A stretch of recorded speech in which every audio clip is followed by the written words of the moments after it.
자꾸 요새는 제가 웬만하면 이런 얘기 안 하려고 하는데 자꾸 국민의힘 태도를 지적하지 않을 수가 없어요.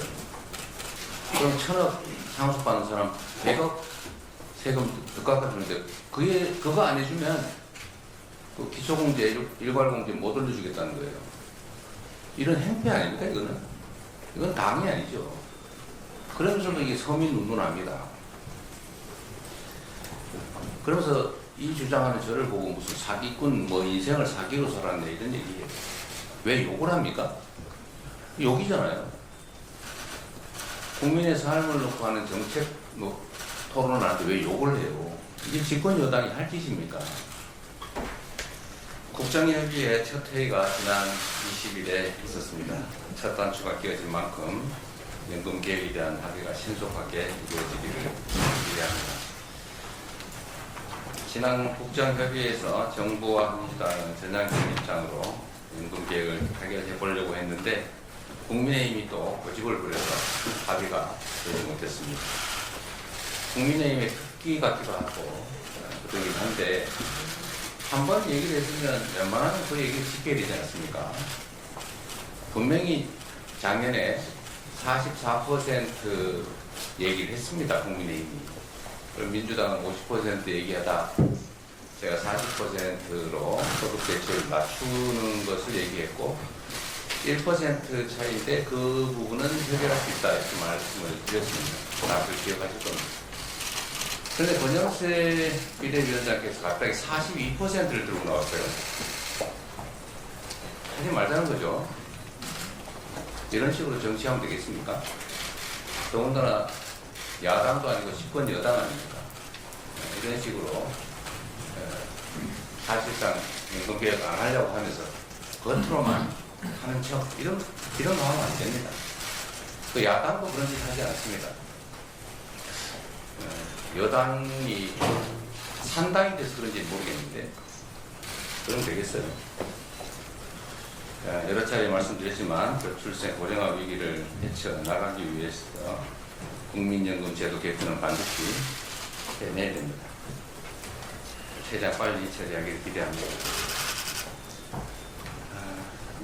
자꾸 요새는 제가 웬만하면 이런 얘기 안 하려고 하는데 자꾸 국민의힘 태도를 지적하지 않을 수가 없어요. 한 김에 한 번 더 하겠습니다. 이 상속세 개편에 대해서 또 말이 많습니다. 2024년 정기회에서 상속세를 개정 논의할 때 정부가 이렇게 최고 세율을 인하하자, 즉 최고 세율 구간을 지금 50%인데 40%로 10%포인트 낮추자 이렇게 얘기했습니다. 그리고 최대 주주 보유 주식 할증 평가를 폐지하자 이런 주장을 했어요. 이 두 가지 주장밖에 안 했습니다. 최고 세율을 내려주는 것, 또 최대 주주의 경영권 프리미엄에 대해서 할증 평가를 하는 것을 폐지하자. 그 폐지하면 득보는 사람 누굽니까? 우리 서민들이 득보입니까? 우리 국민 중에 최대 주주 돼서 경영권 프리미엄 누리는 사람 몇 사람 됩니까?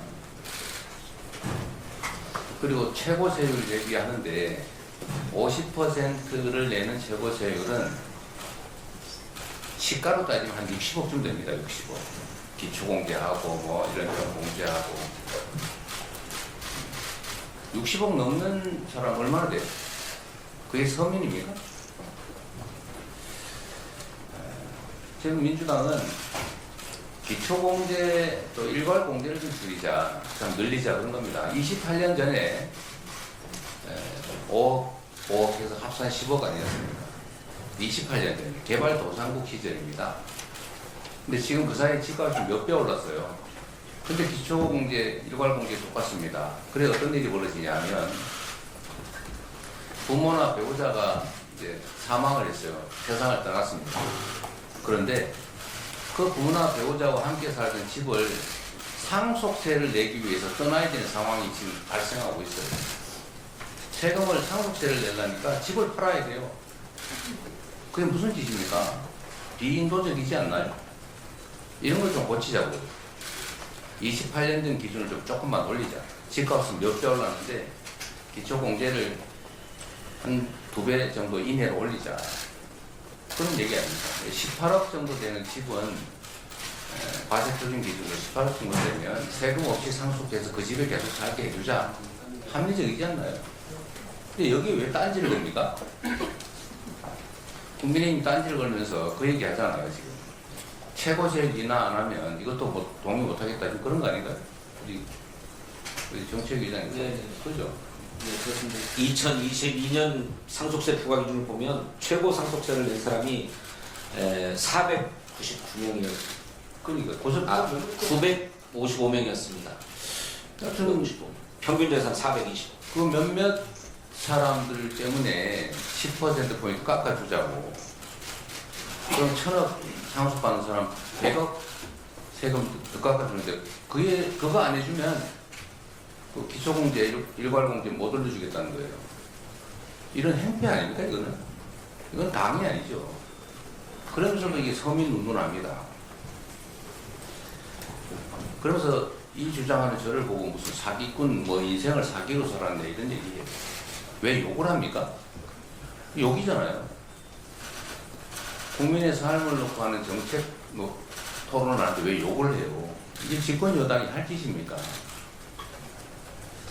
정말 이해가 안 됩니다. 좀 당황을 한 모양이에요. 내란 세력하고 몰려다니다 보니까. 대통령도 이 21세기 선진 대한민국에서 세상에 영구 집권해보겠다고 군정을 하겠다고 군사 쿠데타를 하지 않나. 그런 사람들을 비호하면서 1호당은 징계도 하지 않고 오히려 쫓아다니잖아요. 동조를 하지 않습니까? 지금 권영세 비대위원장이 아주 대놓고 다시 12월 3일이 오더라도 자기는 계엄 해제 의결을 하지 않겠다. 지금 그렇게 얘기하지 않았어요? 뭐 표현도 틀리다 어떻게 잡을지 모르겠는데 약간 그런 취지였어요. 이게 극우 아니면 뭡니까? 어쨌든 이 상속세 문제를 얘기하다 보니까 상식도 없고 정말로 극소수 기득권, 그 중에서도 아주 극소수의 기득권자를 위해서 불법, 부정, 부도덕 행위 아주 감행을 일상적으로 합니다. 이게 무슨 보수 정당입니까? 이건 보수가 아니죠. 보수는 합리적인 가치와 질서를 지키는 걸 보수라고 해요. 기득권을 지키는 건 수구라고 하죠. 근데 이제 수구를 넘어서서 범죄 집단을 지켜요. 내란 수계를 지킵니다. 이런 건 보수라고 하지 않고 극우라고 하는 거예요. 극우 정당 맞지 않습니까? 전에 내란의 힘이라고 누가 주장을 했더니 왜 그런 말을 하냐고 화내던데 이젠 내란의 힘 이상으로 극우의 힘 된 거 아닙니까? 극우의 힘으로 어떻게 이 나라 국정을 책임지겠어요? 심지어 욕설까지. 자, 국민의힘 정말 정신 차리시기 바랍니다. 제가 국민의힘을 위해서 하는 말이 아니에요. 이 나라의 미래를 위해서죠. 이 나라 정치의 한 축을 맡고 있지 않습니까? 그런데 이런 태도로 어떻게 하시라고? 정신 좀 차리시기를 다시 한번 권고드립니다. 합리적으로 정책 토론하기를 기대합니다. 이상입니다.